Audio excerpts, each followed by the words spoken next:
Future continuous tense. Future का मतलब होता है भविष्य, कंटिन्यूअस का मतलब जारी रहना। ऐसी घटनाएं जो भविष्य में जारी रहती हैं उनको हम फ्यूचर कंटिन्यूअस टेंस में प्रकट करते हैं। पहचान में हम देखेंगे हिंदी वाक्य की क्रिया के अंत में रहा होगा, रही होगी, रहे होंगे आदि शब्द आए और किसी कार्य का जारी रहना भविष्य काल में पाया जाए तो वहां फ्यूचर कंटिन्यूअस टेंस होता है। यानी ऐसी घटनाएं या ऐसे कार्य जो भविष्य में जारी हैं यानी लगातार हो रहे हैं उनको हम फ्यूचर कंटिन्यूअस टेंस में प्रकट करते हैं। अब हम अफर्मेटिव देखेंगे। अफर्मेटिव का मतलब होता है सकारात्मक। अफर्मेटिव का क्या होता है मतलब सकारात्मक। सकारात्मक मतलब जो हमारे पॉजिटिव वे में बात की जाए। तो सबसे पहले सब्जेक्ट, फिर हेल्पिंग वर्ब विल और shall plus BEP plus verb की first form plus ING then object. अब रामा खाना पका रही होगी, ठीक है। तो हम अपने मन में क्वेश्चन करेंगे कि कौन खाना पका रहा है, तो हमें अपने आप सब्जेक्ट निकल के सामने आएगा कि रामा खाना पका रही है। तो then Rama will be cooking food, ठीक है, क्योंकि रामा थर्ड पर्सन है इसलिए उसके साथ विल आएगा और फर्स्ट फॉर्म में आईएनजी लगेगी तो विल बी कुकिंग फूड। इसी प्रकार से नेगेटिव। नेगेटिव का मतलब होता है नकारात्मक, यानी जब हमारी बात करने में ना की मंजूरी दी जा रही हो कि बात हमारी ना में है। तो सबसे पहले सब्जेक्ट, फिर हेल्पिंग वर्ब विल और सेल, फिर नॉट, फिर बी, फिर वर्ब की फर्स्ट फॉर्म में ING then object.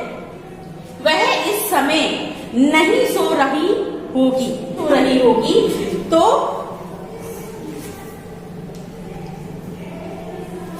C will not be sleeping at this time, ठीक है, she will not be sleeping at this time.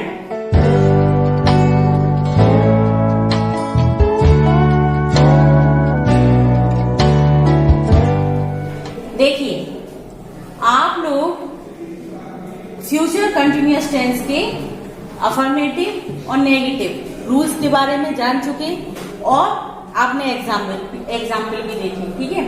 अब इसके बाद आज है सिंगल इंट्रोगेटिव सेंटेंस।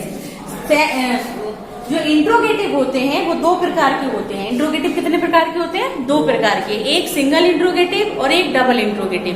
देखिए हिंदी में जब हम देखते हैं, आप लोग सभी पहले ध्यान दीजिए, हिंदी में जब हम देखते हैं तो मोस्टली क्वेश्चन का जो वर्ड है, क्वेश्चन का जो शब्द है क्वेश्चन करने का, वो का से शुरू होता है। किससे शुरू होता है? का से।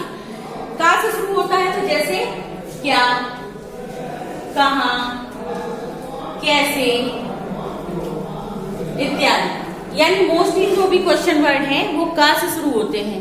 क्या, कैसे, कहाँ, किसने, किसको, कौन, होते हैं या नहीं होते, क्यों, तो ये का से शुरू होते हैं। लेकिन इसी तरह से इंग्लिश में भी जब हम क्वेश्चन वर्ड को देखते हैं तो क्वेश्चन वर्ड किससे शुरू होते हैं? WH से। व्हाट, व्हाई, वेयर होता है नहीं, व्हेन, ये सब किससे शुरू हो रहा है? WH से।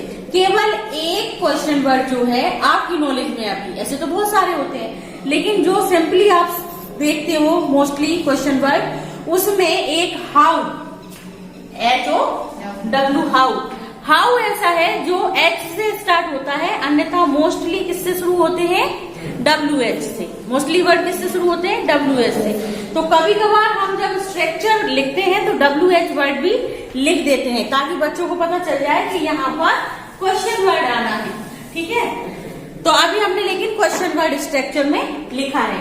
तो हमारा जो इंट्रोगेटिव का स्ट्रक्चर है, जो रूल है, जो नियम है, तो सिंगल इंट्रोगेटिव में क्या होता है कि वो सेंटेंस क्या से शुरू होता है। हिंदी में जब आप बोलोगे तो क्या से ही सिंगल इंट्रोगेटिव शुरू होता है। क्या आपने खाना खा लिया? क्या आप बाजार जा रहे हो? क्या आपने ये कर लिया? क्या, तो यह क्या जो वर्ड आ रहा है वो बिल्कुल सेंटेंस के शुरू में आ रहा है। कहाँ आ रहा है? सेंटेंस में बिल्कुल शुरू, बिल्कुल प्रारंभिक, सब्जेक्ट से भी पहले। किससे पहले? सब्जेक्ट से भी पहले। तो जहां पर कर्ता से पहले क्या आ जाए तो वहां पर क्या की इंग्लिश व्हाट से कभी भी नहीं बनती। सब्जेक्ट से पहले अगर क्या आ जाए तो वहां पर क्या की इंग्लिश कभी भी वर्ड से नहीं बनती, बल्कि उसी सेंटेंस की हेल्पिंग वर्ब से बनती है। क्या की इंग्लिश किससे बनती है? हेल्पिंग वर्ब से।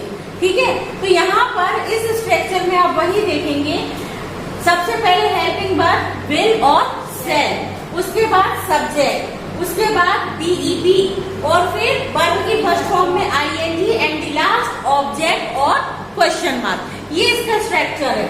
अब हमारा जो एग्जाम्पल है वो क्या है? क्या रेशमा रोजाना स्कूल जा रही होगी? तो अब यहाँ पर रेशमा क्या है? थर्ड पर्सन है, क्योंकि हमने बताया था आपको कि जो किसी का नाम होता है वो ऑलवेज थर्ड पर्सन कहलाता है। ठीक है, तो विल थर्ड पर्सन के साथ हमेशा क्या आता है? हमने आपको बताया था आई और बी को छोड़कर अदर जितने भी सब्जेक्ट हैं फ्यूचर टेंस में उनके साथ विल आता है, आई और बी के साथ शैल आता है। तो यहाँ पर रेशमा के साथ विल आएगा, तो will Reshma be going to school daily? क्या रेशमा स्कूल रोजाना जा रही होगी? And the last question mark. ठीक है, आ गई आपको समझ में? अब now double interrogative. Double interrogative क्या होते हैं? ये जो हमने आपको बताया है कि सिंगल इंट्रोगेटिव हिंदी के वाक्य में हमेशा क्या से शुरू होता है, और उस क्या की इंग्लिश कौन बनाता है? हमारी हेल्पिंग वर्ब बनाती है। हम सब्जेक्ट से पहले, सब्जेक्ट के आगे हेल्पिंग वर्ब को ले आते हैं, वो क्या की इंग्लिश बनाती है। लेकिन डबल इंट्रोगेटिव में जो भी क्वेश्चन वर्ड होते हैं वो सेंटेंस में बीच में होते हैं, मध्य में होते हैं, यानी कर्ता के बाद होते हैं। किसके बाद होते हैं? कर्ता के बाद, सब्जेक्ट के बाद होते हैं। जैसे हम एग्जाम्पल यहाँ पर पहले स्ट्रक्चर देख लो।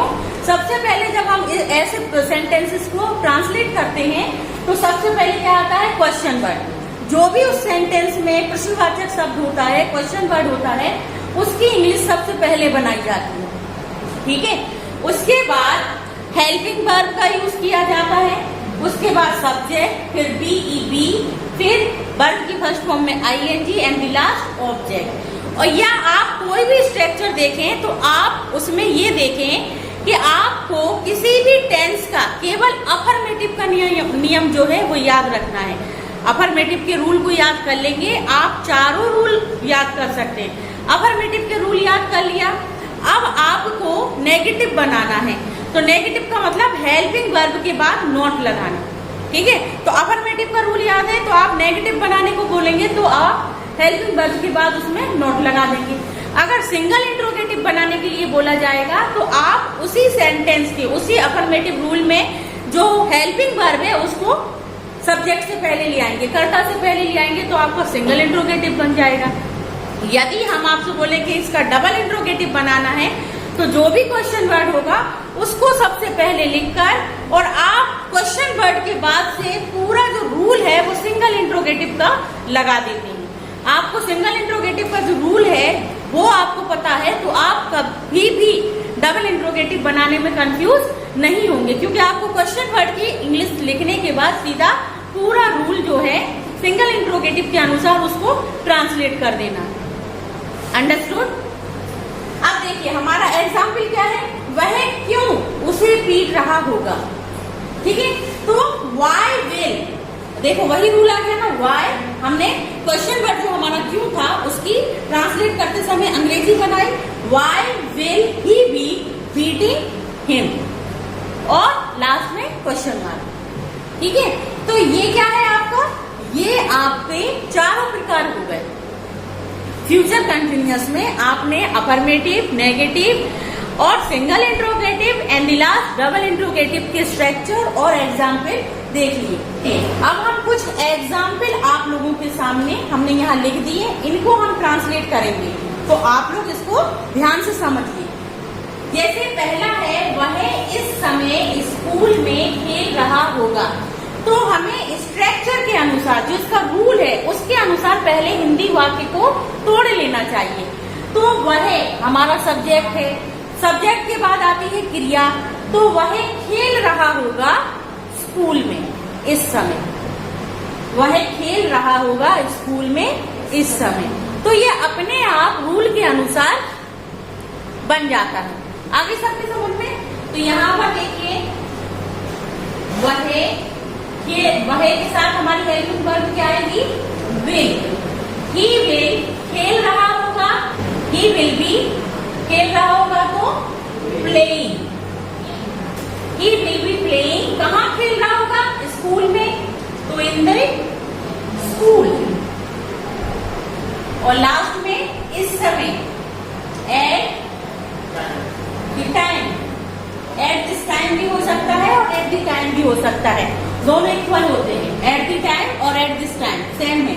तो देखिए, he will be playing in the school at the time. अब नेक्स्ट है, वह तुम्हें अनदेखा कर रहा होगा। तो अनदेखा करने की क्या होती है? इग्नोर। ठीक है, तो वह कर रहा होगा अनदेखा तुम्हें, तो वह अनदेखा कर रहा होगा तुम्हें। तो यहाँ पर फिर से हमारा सब्जेक्ट आ गया ही। ही के साथ क्या आएगा? Will. He will be ignoring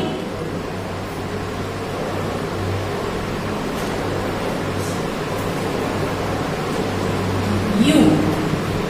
he will be ignoring you, वह तुम्हें अनदेखा कर रहा होगा। अब नेक्स्ट है, वह कभी भी ताजमहल देखने नहीं जा रहा होगा। तो कभी भी और नहीं जब एक साथ आए, कभी भी, हाँ, कभी भी और नहीं जब एक साथ आता है तो उसका मीन्स होता है नेवर। ठीक है, तो ही विल नेवर बी। ठीक है, ही विल नेवर, देखो जो भी नोट आएगा वो विल के साथ या सेल के साथ ही आएगा, उसके बाद भी आएगा। He will never be going to see the Taj. अब ये क्या है? टू सी जो है वो देखने के लिए आया। इस क्रिया में देखो, ये मेन वर्ब है, जा रहा होगा। ये क्या है? मेन वर्ब, मुख्य क्रिया। और देखने के पीछे क्या लगा है? नानी ने। तो जिन क्रियाओं के पीछे नानी ने लगा रहता है उनको या तो हम इंफिनिटिव में बदल देते हैं या गिरंड में। तो टू प्लस वर्ब की फर्स्ट फॉर्म क्या कहलाती है? इन्फिनिटिव। टू प्लस वर्ब की फर्स्ट फॉर्म क्या कहलाती है? इन्फिनिटिव। तो गोइंग के बाद क्या आ गया? इन्फिनिटिव। टू सी मतलब देखने और गोइंग मतलब जा रहा। ठीक है, तो he will never be going to see the Taj, वह कभी भी ताजमहल देखने नहीं जा रहा होगा। नेक्स्ट है, क्या हम आम खा रहे होंगे। तो क्या की इंग्लिश कौन बनाती है? हेल्पिंग वर्ब बनाती है। हमारा सब्जेक्ट है हम यानी वी। वी के साथ हमने क्या बताया था? आई और बी के साथ हमेशा क्या आता है? शैल आता है। तो हम सबसे पहले शैल लिखेंगे। शैल वी ईटिंग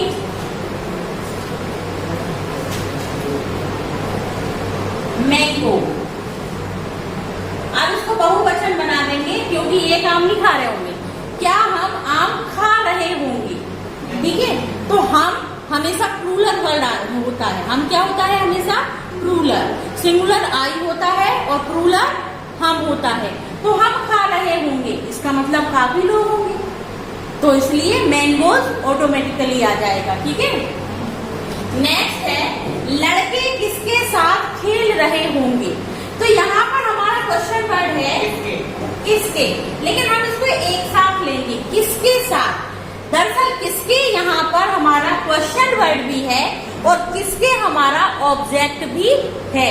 किसके मतलब कोई व्यक्ति तो है, तो हम अपने आप में सोचें कि जो कर रहा है, जो काम कर रहा है, वो मोस्टली सब्जेक्ट होता है। तो सब्जेक्ट कौन है? कौन कर रहा है? कौन खेल रहा है? लड़के।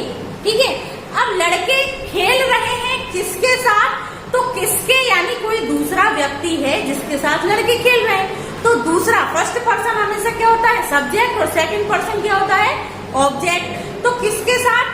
दूसरे व्यक्ति के साथ। तो दूसरा क्या है? ऑब्जेक्ट। तो यहाँ किसके साथ का मतलब है, यहाँ ये किसके क्वेश्चन वर्ड भी है और किसके ऑब्जेक्ट भी है, इसलिए इसके साथ जो है विद का यूज हुआ है। तो जब हम क्वेश्चन में इसको लेकर आएंगे तो हम इसमें विद को भी साथ लेके आएंगे। तो हम क्या लिखेंगे? With whom। किसके की इंग्लिश क्या होती है? whom।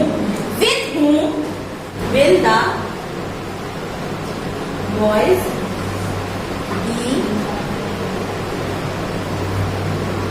Playing question mark. तो अभी हमारा ये क्वेश्चन वर्ड, फिर हेल्पिंग वर्ब, फिर सब्जेक्ट, फिर बीईटी और फिर वर्ब की फर्स्ट फॉर्म में आई है।